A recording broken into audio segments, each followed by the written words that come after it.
Greetings, traders. To locate and use the custom indicators in TopstepX, click on Indicators at the top of the chart. Search for TopstepX. Click on the name of the indicator you wish to add to your chart. Click on the star to add to your favorites, which will bring it to the top of the list. The TopstepX TDI, or Traders Dynamic Index indicator, combines RSI with volatility bands and dual moving averages. To customize, mouse over the indicator name and click on the settings icon.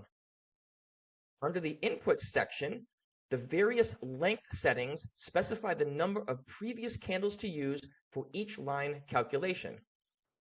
The band multiplier setting is used to tighten or widen the volatility envelope.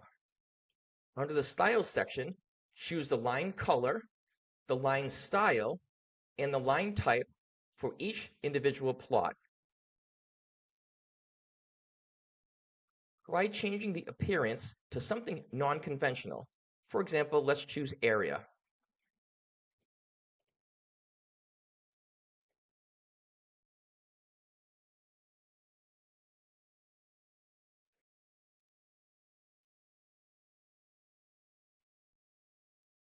You can see how these settings make the channel more visible.